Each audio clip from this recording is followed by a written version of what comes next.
Welcome to Oculus of the Wise. Silence does not empty a room, it rearranges it. The moment you stopped talking, people did not relax. They tensed. They replayed what you said last.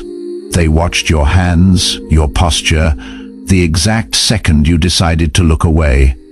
Nobody does that to someone they have figured out. They do that to someone they have failed to figure out. And that failure is sitting in their chest right now, like a stone they cannot swallow. There is a clinical term for this. Psychologists call it the ambiguity threat response. When the human brain cannot predict someone's next move, it does not file them under interesting. It files them under dangerous, not because you threatened anyone, because you removed the one thing every social animal depends on, predictability. And the absence of predictability in a calm body is the most unnerving force a room can contain. That is not motivation. That is what already happened the last time you walked into a room and chose not to perform. Number 1, you were never reacting.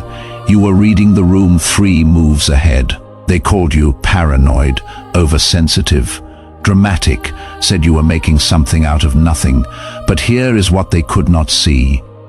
You were never reacting to what was in front of you. You were responding to what was forming underneath. A change in someone's tone that nobody else caught. A compliment that arrived 1 week too late. A promise that sounded rehearsed instead of felt. Little things, almost invisible things. But to you, they stacked like evidence in a case nobody else was building. By the time the betrayal, the lie, or the collapse actually happened, you had already grieved it, processed it, and moved. That is why your exits looked sudden. They were not sudden. You had been leaving for months. They just were not paying attention. It is a strange kind of loneliness, being right too early. People who miss every red flag will call you insane for seeing them in the dark. But patterns do not lie. People do, and you learn to trust the pattern over the person every single time. Number 2, your calm was not peace. It was a locked door they could not kick open. Most people do not actually want resolution. They want a reaction, a flinch, a crack, something they can use. If they raise their voice and you raise yours, the game is even. If they cry and you comfort, they win. If they provoke and you explode, they feel justified. Your calm broke the entire operating system. When they pushed, you did not push back. You just stood there, solid, unmoved, like a wall that does not need to explain why it is a wall. That silence did something surgical. It forced every accusation, every insult, every manipulation to bounce off you and land back in their own lap. Suddenly their chaos looked childish. Their tantrums looked like performance art with no audience. Without meaning to, you became the mirror that showed them what they actually looked like in high definition. And nothing on this earth unsettles a person more than seeing their own reflection when they were expecting yours. They called you cold. What they meant was, I could not move you, and that terrifies me. You felt everything. You just refused to hand your steering wheel to someone who drives off cliffs for fun. Number 3, you let them underestimate you on purpose.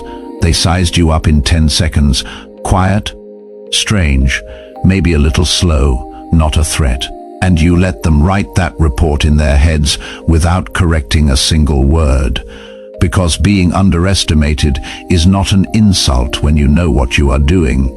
It is camouflage. While they were busy feeling superior, you were collecting data. Who talks too much, who lies smoothly, who changes their personality depending on who is standing next to them, who gossips, who performs. You caught everything without saying a word. The loudest person in the room always learns the least because they are too busy broadcasting to receive signal.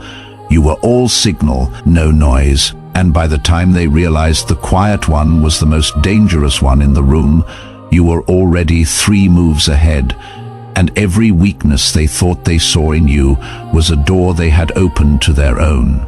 It is almost funny, almost like watching someone lock you out of a house and then hand you the blueprint to the entire building. You smile, you take it, and you never tell them what they gave away. If you are watching this right now and your heartbeat shifted even once, you already know this is not entertainment. This is a mirror. Hit subscribe, not because I asked, because something in you just recognized itself, and you know it will need this again. Number 4, you did not enter rooms. You changed the atmospheric pressure inside them. Most people do not understand how fragile normal really is. Normal is just a shared agreement between people to stay comfortable, move at the same speed, and never ask the questions that make the walls shake. You violated that agreement just by existing. Not with speeches, not with confrontation. You simply operated at a frequency the room was not calibrated for. Higher standards, lower tolerance for nonsense. A pace that made everyone else's stagnation visible by contrast. People do not notice stillness until motion enters the room.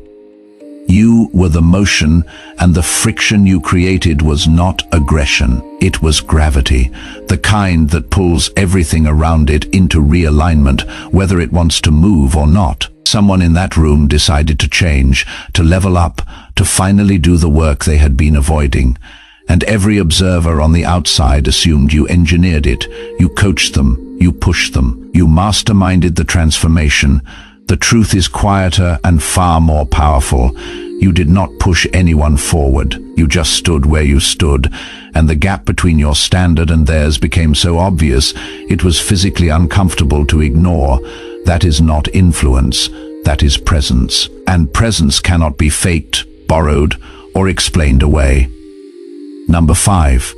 What they called your madness was precision they could not decode.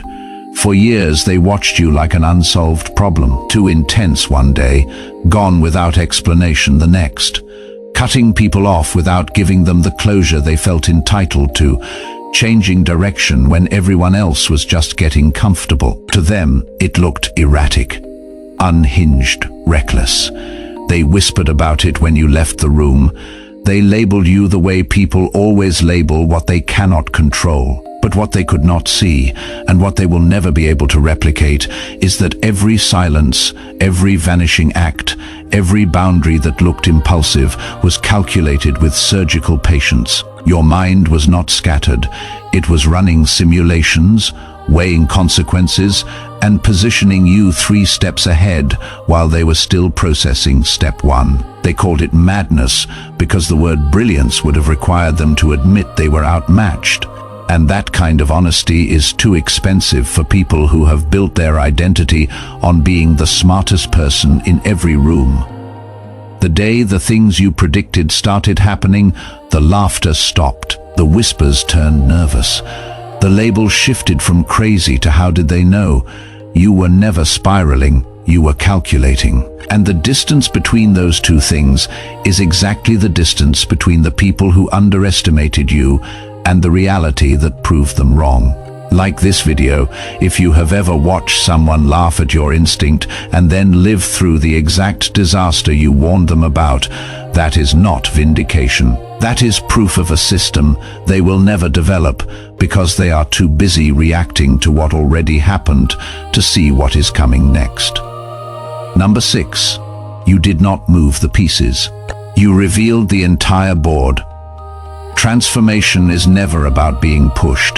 The real catalyst is not pressure or advice or some 3-step plan someone hands you on a podcast. What actually forces a person to change is seeing the full picture clearly for the first time. And that is what your presence did without you lifting a finger.